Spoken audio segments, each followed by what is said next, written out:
구약성경 시편 23편 1절부터 6절까지의 말씀입니다. 시편 23편 1절부터 6절까지 우리 한 목소리로 함께 합독하도록 하겠습니다. 여호와는 나의 목자시니 내게 부족함이 없으리로다. 그가 나를 푸른 풀밭에 누이시며 쉴만한 물가로 인도하시는도다. 내 영혼을 소생시키시고 자기 이름을 위하여 의의 길로 인도하시는도다. 내가 사망의 음침한 골짜기로 다닐지라도 해를 두려워하지 않을 것은 주께서 나와 함께 하심이라. 주의 지팡이와 막대기가 나를 안위하시나이다. 주께서 내 원수의 목전에서 내게 상을 차려주시고 기름을 내 머리에 부으셨으니 내 잔이 넘치나이다. 내 평생의 선하심과 인자하심이 반드시 나를 따르리니 내가 여호와의 집에 영원히 살리로다. 아멘. 아멘. 함께 고백하겠습니다. 주님, 제가 여기에 있습니다. 옆 사람 축복하겠습니다. 주님, 제 옆 사람도 여기 있습니다. 축복해 주세요. 아멘. 우리의 공동체 고백입니다. 우리는 예수님의 사람입니다. 우리는 예수님 안에 있습니다. 우리의 삶에는 예수님의 흔적이 있습니다. 아멘. 아멘. 진심으로 이렇게 되기를 축복합니다. 지난 시간에는 다윗에 대한 이야기를 하면서 자신의 아들 압살롬의 반역에 의해서 쫓겨가던 이 다윗, 그 쫓기는 상황과 반역에 의한 쫓기는 상황과 또 악의를 가진 시므이라는 사람의 그런 저주, 이러한 상황에 겹치고 또 겹친 상황 속에서 다윗이 보여준 신앙을 우리가 잠시 살펴보았습니다. 자기에게 일어난 일들이 생각지 못했던 위기, 상상하지 못했던 자기가 사랑하는 아들을 통해서 반역이 일어나고 쫓겨가는 상황에, 또 과거에 자기를 굉장히 괴롭게 하고 힘들게 만들었던 사울의 친족인 시므이가 나와 돌을 던지며 재를 뿌리며 저주하는 그런 상황들, 그런 어려움의 상황 속에서 다윗은 이 모든 어려움이 하나님으로부터 비롯된 것이다 고백하며 시므이의 저주마저도 하나님이 시키셔서 내게 하는 것이다 이렇게 이야기합니다. 그러면서 무엇을 지키냐면 그 저주에 자기의 마음을 상하게 하지 않고 하나님 앞에서 자기의 마음을 지키는 것에 신앙을 사용하는 것을 보게 됩니다. 한 주를 살아가면서 여러분들은 어땠습니까? 세상의 악한 의도와 대면하여서 치열하게 살아가는 그런 상황, 때로는 하나님 없이도 즐거웠던 그런 시간들 속에 하나님을 망각하고 있지는 않았는지, 어떤 상황이나 어려움이 하나님을 원망하는 그런 이유가 되지는 않았는지, 또 그런 상황과 어려움이 누군가 나를 힘들게 만들었다는 그 상대에 대한 원망으로 나타나지는 않았는지, 혹시 그런 삶을 살아보지는 않았습니까? 지난 시간 속에, 지난 여러분들이 살아온 세월 속에 분명히 그런 일들이 있을 수 있고, 어떤 사람은 그것을 상처다, 트라우마라 하면서 아직까지도 거기에서 벗어나지 못하고 괴로워하고 힘들어하는 사람도 있을 수도 있겠습니다. 그럼에도 불구하고 우리는 다윗의 상황들을 잘 살펴보면서 여러 가지 일들이, 안 좋은 일들이 겹치고 겹쳐서 힘에 겨워 한다 할지라도 그것을 신앙적인 관점과 하나님을 향한 신뢰로 다시 일어설 수 있는 힘과 능력을 얻으시기를 주님의 이름으로 축복합니다. 오늘 본문은 요즘에 이제 수련회나 또 성경 학교 같은 다음 세대 그런 성경 학교를 하게 되면, 옛날에는 말씀을 많이 외우게 하고 밥 먹기 전에는 말씀 구절을 외워야 식사를 하게 하고 이렇게 했던 것을 혹시 어렸을 때부터 다녔던 분들 기억합니다. 근데 요즘에는 이 말씀 외우는 일이 굉장히 드물어졌어요. 우리가 수련회를 계획하거나 뭐를 할 때에도 말씀 외우고 밥 먹자라고 이야기하면 회의 중에 그런 이야기를 하죠.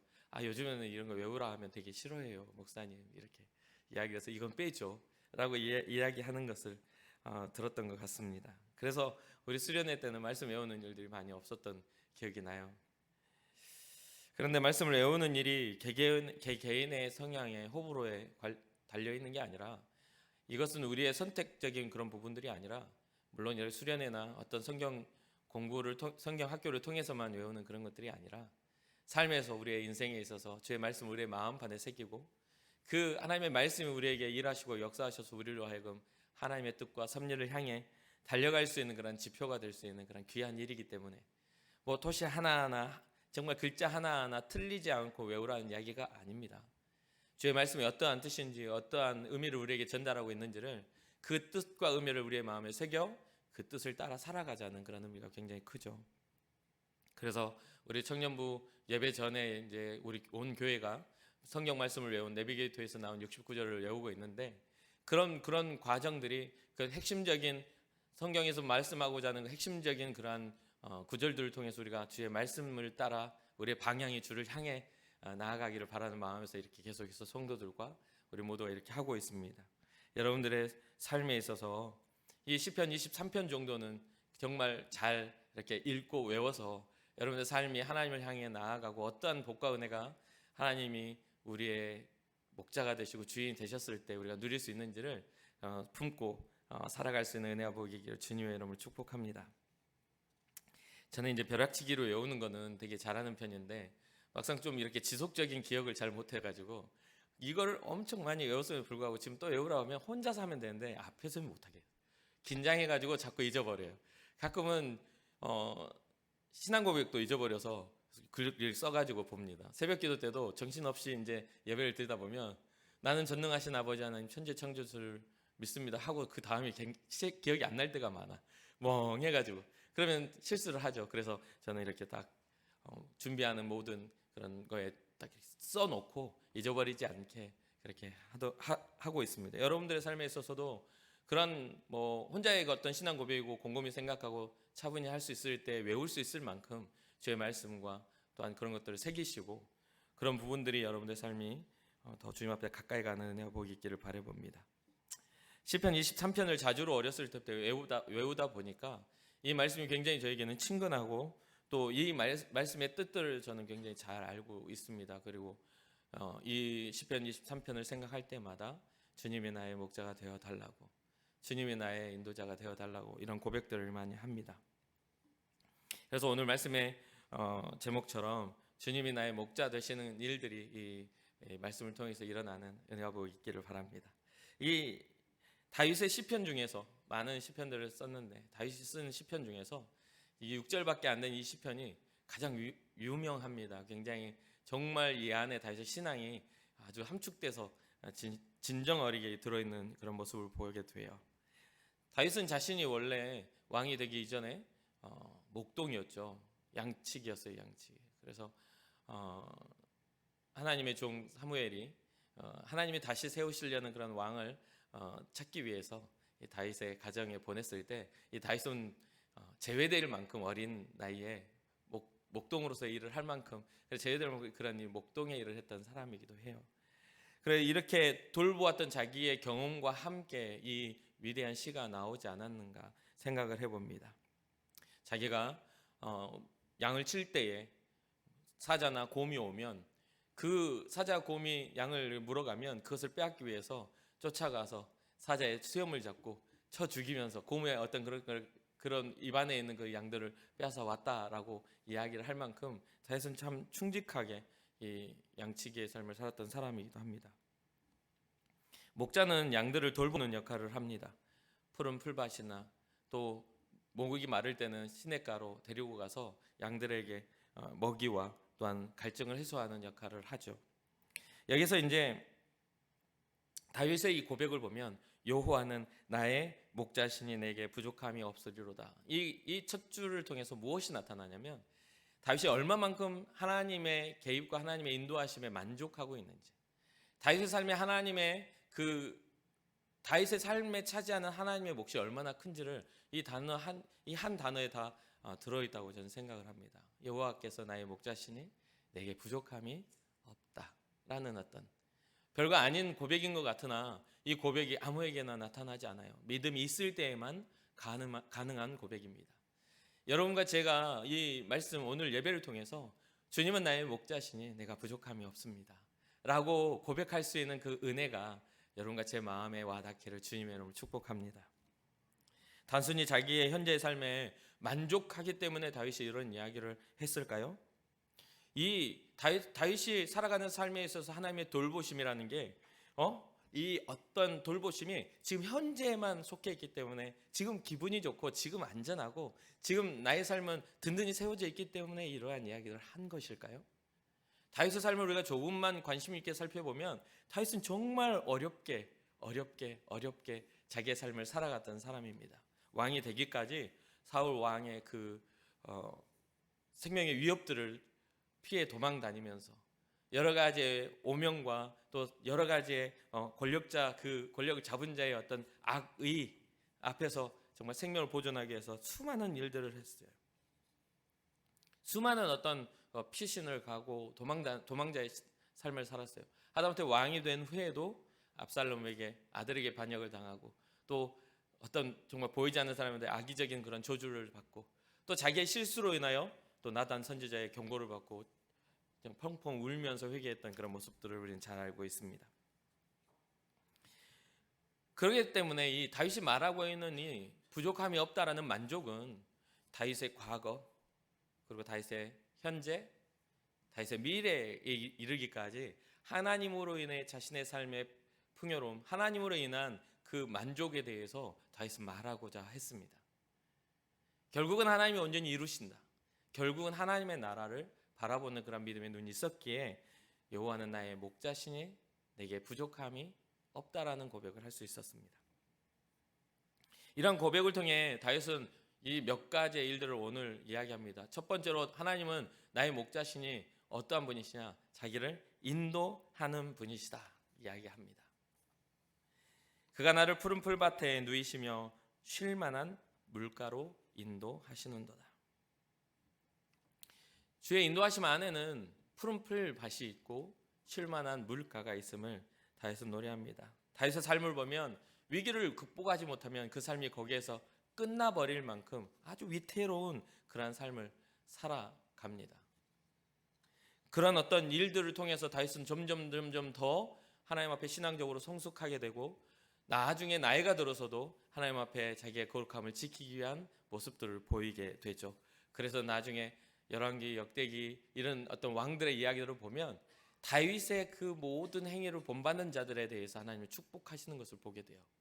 왕들의 삶이 다윗과 같았을 때, 하나님을 경외하는 데 집중되었을 때 하나님이 그 왕들을 축복하시는 것을 볼 만큼, 그리고 더불어 아브라함과 다윗의 자손 예수 그리스도라는 그런 어떤 위대한 정말 영광스러운 이름을 얻을 수 있을 만큼 다윗의 삶이 하나님 앞에 사랑받는 삶이 되었습니다. 다윗의 나를 푸른 풀밭에 누이시고 쉴만한 물가로 인도하신다는 이 고백은 다윗의 신앙입니다. 다윗의 믿음입니다. 어려움과 위기가 없어서가 아닌 어려움과 위기 앞에서도 하나님이 나를 이끌어 가시고 푸른 풀밭과 쉴만한 물가로 인도하시려는 그 믿음. 그러면서 더불어 3절 말씀 내 영혼을 소생시키시고 자기 이름을 위하여 의의 길로 인도하시는도다. 단순하게 삶의 문제를 해결해 주시는 그분이 하나님은 그런 분이 아니라 영혼을 소생시키시는 분임을, 이의 관점과 생각은 내 왕국을 단단하게 지키는 것, 내 권위를 단단하게 지키는 것, 내 삶에서 먹고 마시고 입고 누리는 것들을 단단하게 지키는 것에서 머무는 게 아니라 주님께서 나의 영혼을 소생시키시는 분이라는 것을 이 다윗은 인정하고 주님의 영광을 위하여 자기를 이끌어 가시는 분이라는 것을 고백하고 있는 것을 보게 됩니다. 사랑하는 청년 여러분, 여러분들 삶에 있어서 뭔가가 잘 되고 여러분들 삶에 있어서 뭔가 승승장구한 일이 있다 할지라도 그것이 여러분들의 노력과 치열한 어떤 삶의 경쟁을 뚫고 올라간 일이라 할지라도 그 모든 것들을 인도하시고 그 모든 것들을 허락하시는 이가 하나님의 힘을 믿는 믿음이야말로 신앙자가 가져야 할 가장 중요한 자세임을 잊지 마시기를 주님의 이름으로 축복합니다. 하나님 없이 내 노력으로 됐다라고 하는 것들을 성경은 교만하다, 오만하다라고 이야기를 합니다. 그 어떤 완고한 것들을 성경은 우상 숭배의 죄와 같다 이야기합니다. 왜 우상 숭배의 죄와 같습니까? 하나님이 있어야 할 그 자리에 다른 것들을 갖다 놓기 때문입니다. 그게 나 자신이라 할지라도 나 자신의 어떤 오만함이라 할지라도 하나님은 그것을 인정하지 않으시겠다 말씀하시는 것이죠. 결국은 사람의 어떤 죄는 그 하나님이 있으셔야 할 사람의 자리에 우리의 영의 자리에 하나님을 비척하고 우리가 스스로 세워지고 높아지려고 하는 그런 교만 때문에 그런 악한 생각 때문에 하나님과 관계가 깨졌음을 잊지 마시고 하나님이 우리의 영혼을 소생시키십니다. 주님의 영광과 의의를 위하여 우리를 인도하시는 분입니다라는 신앙의 고백이 여러분과 저에게 일어나기를 주님의 이름으로 축복합니다. 그러면서 이러한 일을 위해서 하나님이 어떻게 또 행하시냐면 동행하신다. 다윗은 이야기합니다. 4절에 보면 내가 사망의 음침한 골짜기로 다닐지라도 해를 두려워하지 않을 것은 주께서 나와 함께 하심이라. 사실 예수 그리스도를 믿는다고 신앙이 있다고 해가지고 승승장구하는 일만 있는 건 아닙니다. 그 모습은 다윗을 통해서도 잘 우리가 알 수 있고 나타나죠. 우리가 신앙자로서 든든하게 세워졌다고 해가지고 모든 시험과 문제들이 우리를 피해가는 게 아니라는 겁니다. 우리가 신앙이 아주 좋다고 해서 심지도 않았는데 공부하지도 않았는데 지식이 내 머릿속에 막 쏟아지지 않습니다. 내가 아무리 신앙이 좋다고 해도 뭔가 애써 노력해서 운동하지 않는데 내 몸이 막 근육질로 바뀌지 않아요. 그것은 뭔가 몸에 문제가 생긴 겁니다. 아무것도 하지 않는데 근육질로 막 바뀌고 막 그러면 그것은 분명히 몸에 이상이 생긴 거죠. 그런 어떤 노력과 심는 대로 거두는 인생의 법칙 안에서 우리가 애쓰고 노력할 때 드러나는 어떤 법칙들이 있어요. 그 법칙은 아주 당연해서 해가 떴다가 해가 지면 밤이 오고 밤이 지나면 낮이 오는 것 같은 이치입니다. 하나님이 정해놓은 어떤 법칙에 의한 거예요. 우리가 믿음이 많다고 해서 오랫동안 더 다른 사람보다 더 오랫동안 200년 살고 300년 살 수 있는 건 아닙니다. 하나님이 정해놓은 법칙 안에서 우리가 살아가고 있는 것이죠. 그렇다면 우리의 삶에 있어서 주님의 그 인도하심을 받는 우리의 삶에 있어서 사망의 음침한 골짜기가 생겨날 수도 있고 그런 해가 우리를 두렵게 하는 일들이 생겨날 수 있잖아요. 위협들이 생겨날 수 있잖아요. 특별히 코로나 이 사태로 인하여 예수 믿는다는 그러한 우리의 신앙의 타이틀이 다른 사람에게는 혐오로 보이고 다른 사람의 손가락질로 보일 수 있죠. 또 다른 사람의 조롱거리가 될 수도 있어요. 아, 정말 예수 믿는 것들. 가끔 식당에서 식사하다 보면 그런 이야기들이 종종 들릴 때도 있더라고요. 자기네들끼리 앉아가지고 술 마시면서 이렇게 이야기를 하는데 예수 믿는 기존 교회나 신천지나 똑같다 하면서 막 정말 잘근잘근 잘 씹어주시는 분들이 있어서 저는 그러면은 옆에서 넥타이 차고 목사인데 아무 말도 못하고 밥만 먹다가 그래서 일어나서 아내랑 씁쓸한 표정으로 나오는 적도 종종 있었어요. 어떻습니까?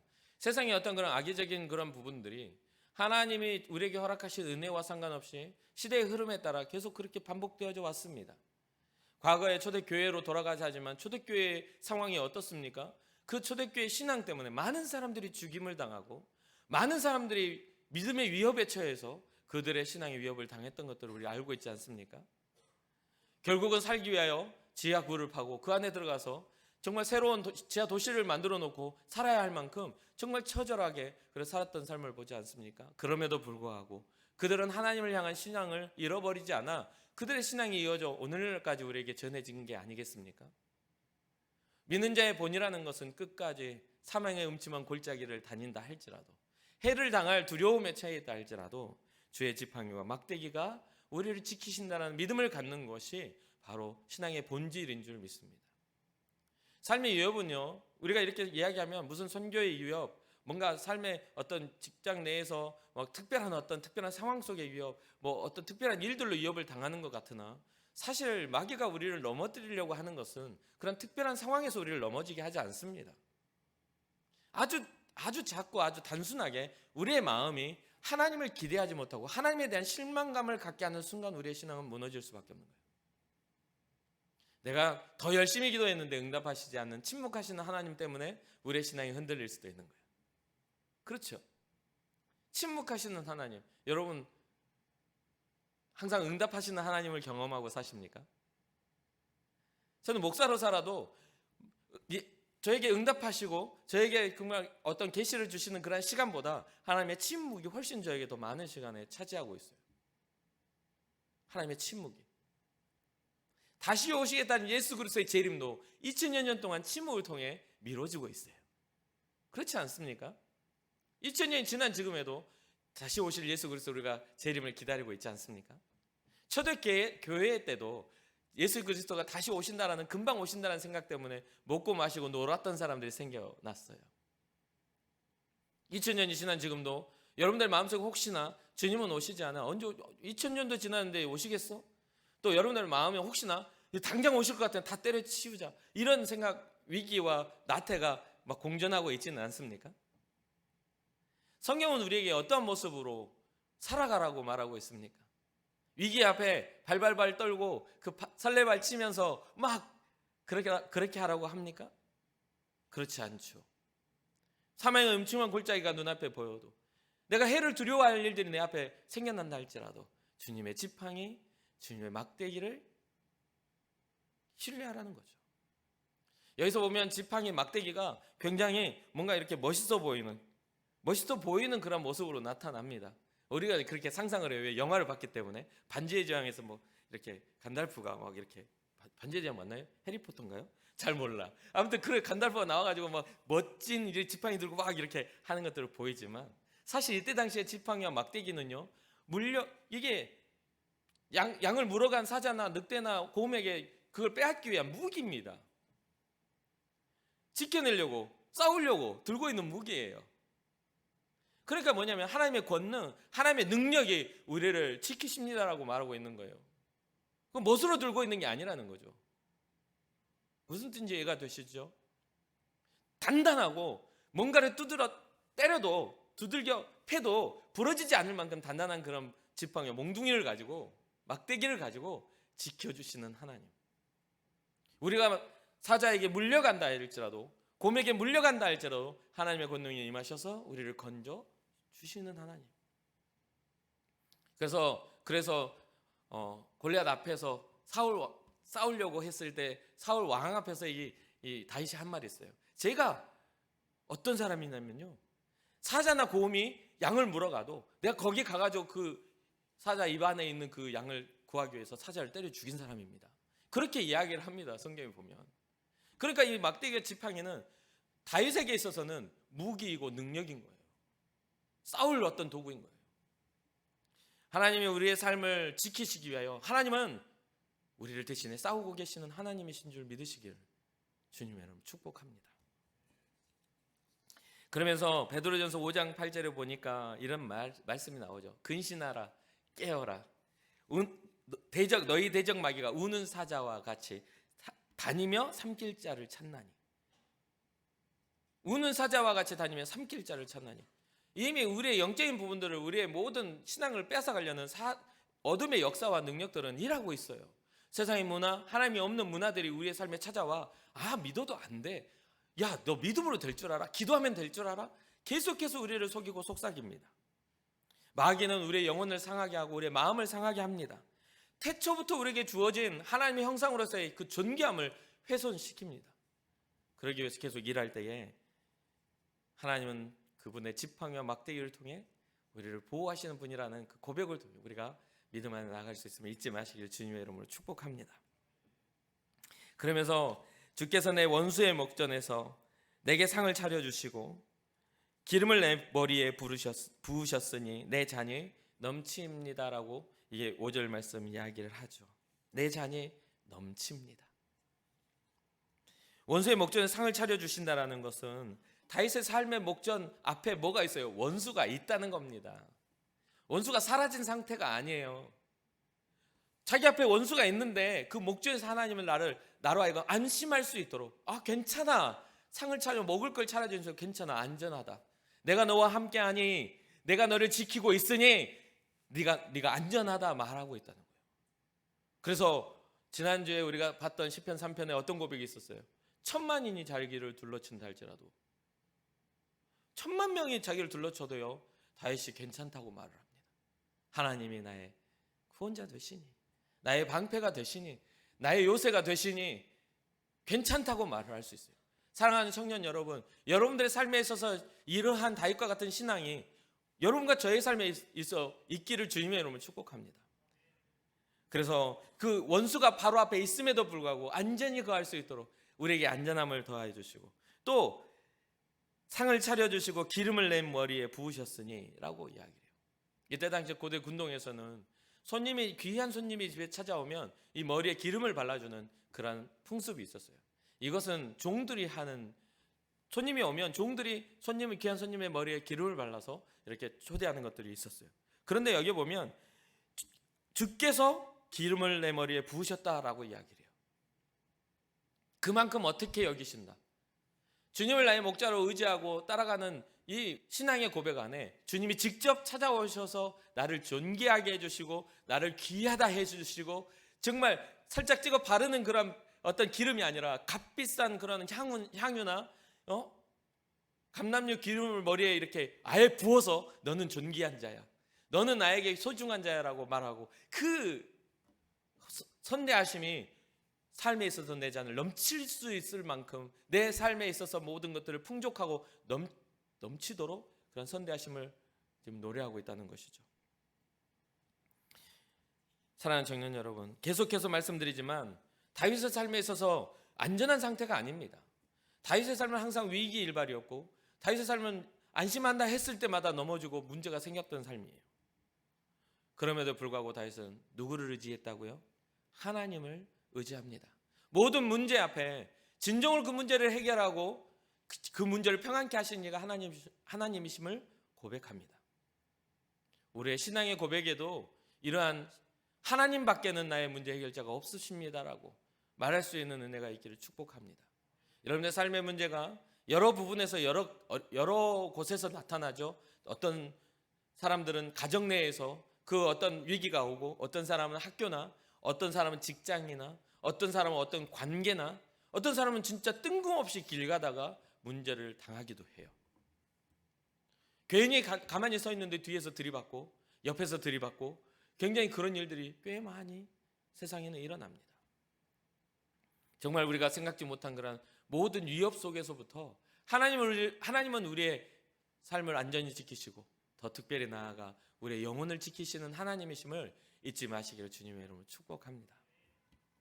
그렇다면 오늘날 우리가 다윗과 같은 신앙의 고백에 어떤 우리의 모습, 어떤 신앙의 어떤 초점이 있어야 할까요? 다윗은 구약시대에 자기가 섬기는 하나님, 그 하나님의 어떤 그때 당시의 예배와 그때 당시의 제사들을 통해 하나님 앞에 나아가고 그때 당시의 신앙의 고백들을 해요. 근데 오늘날 신약에 이렇게 접어들면서 구약의 하나님에서 어떤 하나님으로 우리에게 변화가 됐냐면 아들 예수 그리스도, 하나님의 아들 예수 그리스도가 하나님과 우리의 관계를 회복하시는 다리 역할로서 우리의 모든 죄와 허물을 용서하시고 그 이름 안에 구원의 생명을, 구원의 비밀을 두게 되심으로써 이제는 더 구체적인, 더 실질적인 신앙의 고백으로 주님 앞에 나아갈 수 있도록 우리를 열어주셨다는 거죠. 그래서 우리가 우리의 삶의 목자가 되시는 주님은 나의 목자라는 그 주님의 그 이름에 예수 그리스도가 있어야 될 줄 믿습니다. 요한복음 10장 11절부터 15절을 보면 예수님이 말씀하시죠. 나는 선한 목자라. 선한 목자는 양들을 위하여 목숨을 버리거니와 싹구는 목자가 아니요 양도 제 양이 아니라 이리가 오는 것을 보면 양을 버리고 달아나나 이리가 양을 물어가고 또 해치느니라. 달아나는 것은 그가 싹구님 까닭에 양을 돌보지 아니함이나 나는 선한 목자라. 나는 내 양을 알고 양도 나를 아는 것이 아버지께서 나를 아시고 내가 아버지를 아는 것 같으니 나는 양을 위하여 목숨을 버리노라. 예수님이 십자가를 지시며 우리의 모든 것들을 해결하시기 위해 우리의 죽음의 저주, 우리의 죄의 저주, 우리로 하여금 영적으로 무지해졌던, 영적으로 정말 아무것도 모르게 된 그러한 저주에서부터 우리를 해결하시기 위하여 이 땅에 오셔서 우리를 위해 희생하셨음을 우리가 기억하며 주님이 이제는 나의 목자이십니다. 주님이 나의 길이시고 진리시고 생명이시라는 그런 신앙의 고백을 통해 그 주님과 함께 살아가는 삶에 우리의 삶에 초점을 맞추시기를 주님의 이름으로 축복합니다. 여러분의 삶에 있어서 정말 주님을 의지하고 기도하고 간구하는 일들이 많아요. 어려움을 당할 때마다 우리의 몸이 병들거나 삶의 어려움을 당할 때마다 우리가 엎드려 기도합니다. 그럴 때마다 하나님이 우리의 기도에 응답하시고 해결할 때도 많지만 침묵하실 때도 많아요. 그러나 끝까지 믿음으로 신뢰를 주님 앞에 보여드리고 끝까지 믿음의 경주를 잘 달려가 하나님 앞에서 우리가 회복되는 그 은혜가 우리 당장에 보여주는 현재에 머물지 않고 미래에 온전히 이루어질 하나님의 구원에 우리의 은혜가 머물기를 주님의 이름으로 축복합니다. 그래서 오늘 본문에 보면 다윗이 이러한 고백을 하죠. 내 평생에 선하심과 인자하심이 반드시 나를 따르리니 내가 여호와의 집에 영원히 살리로다. 다윗이 바라봤던 신앙의 끝은 어디입니까? 내가 여호와의 집에 영원히 살리로다. 사랑하는 청년 여러분, 혹시나 여러분들 마음을 절망하게 하고 정말 현재 문제들이 여러분들로 하여금 슬프게 만듭니까? 그렇지만 우리 주님은요, 지금에 머무르지 아니하시고 여러분들을 온전히 이루시고 온전히 여러분들 구원하셔서 하나님의 집에 영원히 살 수 있는 은혜와 복들을 허락하셨음을 잊지 마시길 주님의 이름으로 축복합니다. 아주 옛날 옛적에 살았던 다윗도 영원한 하나님의 나라를 꿈꾸고 살아가요. 말세 중에 말세라고 이제 곧 주님이 오실 것 같은 이 위태로운 시간에 우리가 살면서 주님 다시 오심에 대한 기대감이 없다면 굉장히 슬픈 일이죠. 사랑하는 청년 여러분, 여러분의 삶에 있어서 성실하게 여러분 삶을 살아가되 다시 오실 주님에 대한 기대와 하나님을 향한 사랑을 잃어버리지 않기를 주님의 이름으로 축복합니다. 마지막으로 신앙은 고백에서부터 시작합니다.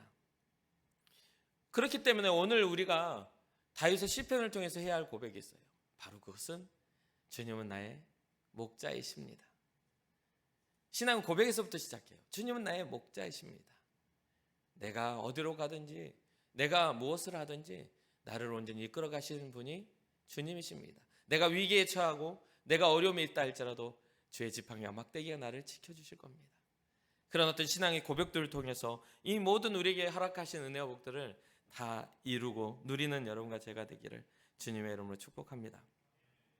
오늘 말씀에 주님을 목자로 받아들인 사람들에게 주시는 것들 단 3가지로 함축해서 말할 수 있죠.